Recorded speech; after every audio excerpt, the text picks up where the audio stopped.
जाएगा।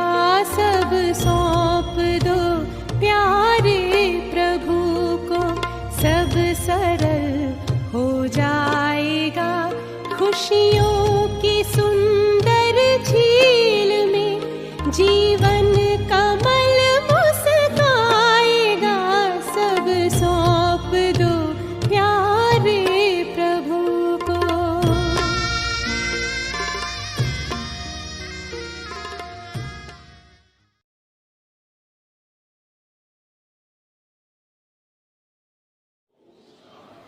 ओम शांति। एक हिसाब से तो हम सब योगी हैं, आप माने या न माने, पर हम सब योगी हैं। क्योंकि योग का मतलब होता है याद, ध्यान। अगर ध्यान शब्द भी कहते हैं तो वो भी एक याद है, और वो याद मन में होती है, और मन सदा ही सोचता रहता है। जिसके विषय में सोचता है उसके साथ उसका योग कहेंगे।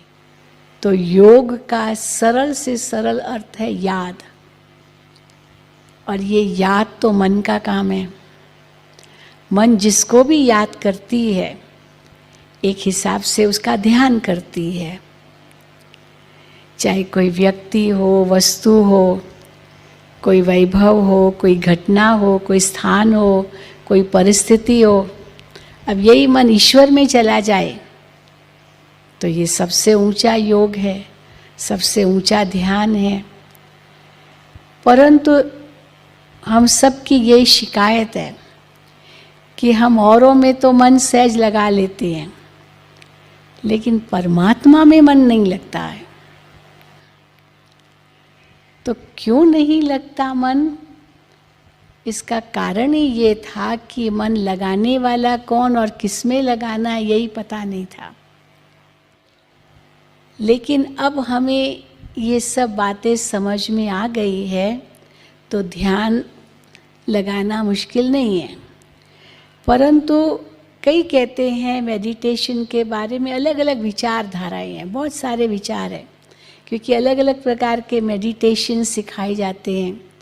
कोई समझते हैं कि मेडिटेशन करना माना एकदम मन को ब्लैंक बना देना, शून्य, थॉटलेस स्टेज, कुछ भी नहीं सोचना, ये मेडिटेशन समझते हैं।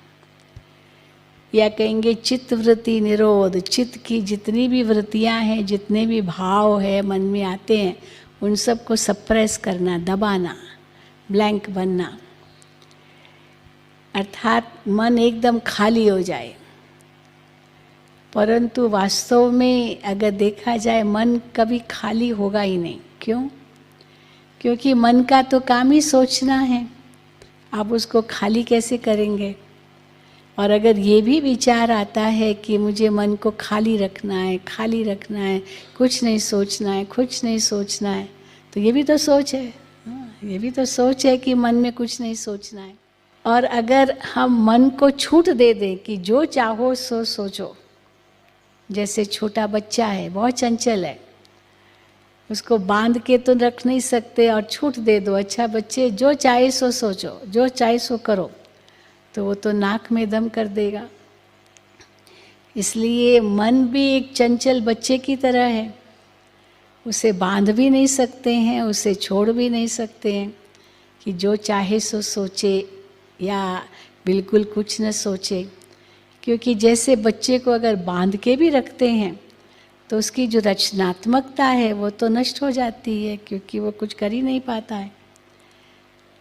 तो मन के अंदर भी कितनी रचनात्मकता है, बहुत क्रिएटिविटी है। अब उस मन को हम ब्लैंक कर दें और सोचे कि कुछ क्रिएटिविटी न निकले, तो ये तो हम उसको, उसकी शक्ति को ही नष्ट कर रहे हैं।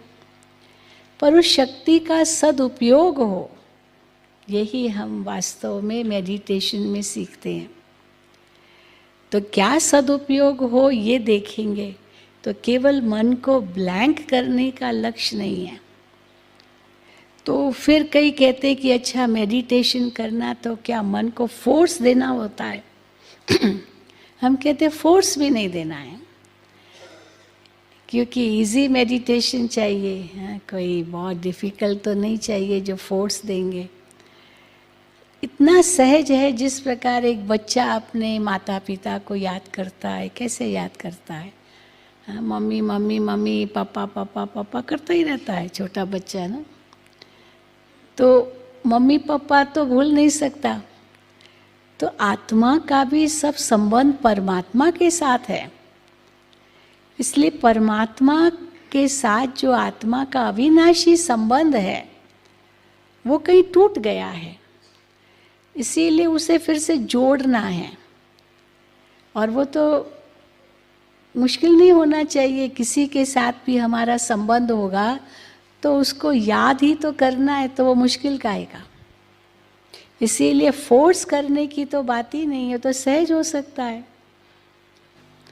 तो इसीलिए मन में हम क्या सोच लाएं, सदा हमारे पास चॉइस है। क्या टेंशन वाले विचार लाने हैं या शांति वाले विचार लाने हैं? अगर आपके मन में शांति वाले विचार होंगे तो शांति तो आपके पास ही है, पर लाएंगे टेंशन वाले विचार तो शांति तो आपसे बहुत दूर है। तो इसीलिए हमारे मन में क्या विचार हम लाते हैं, हम मालिक बन करके वो अटेंशन दें, तो क्यों नहीं मन में परमात्मा की भी याद आएगी, क्यों स्पीडी होगा मन। फिर कई कहते ठीक है स्पीडी तो चलो हम रोक सकते हैं, लेकिन क्या हम कोई विशेष पोस्चर में बैठे? कई समझते हैं पद्मासन करके बैठना है, पद्मासन करने के बाद ही मेडिटेशन होता है। हम कहते पद्मासन तो सब नहीं कर सकते हैं, और ये तो चलते फिरते इजी चाहिए मेडिटेशन, बिजी रहते हैं, तो हम सारा दिन बैठे थोड़ी रहेंगे। और पद्मासन तो अगर किसको घुटने की प्रॉब्लम है या आर्थराइटिस है या जो कुछ है, इट इज़ नॉट इजी कि पद्मासन हम करें। तो पद्मासन करके ही बैठना है तब मेडिटेशन होगा, ये ज़रूरी नहीं है।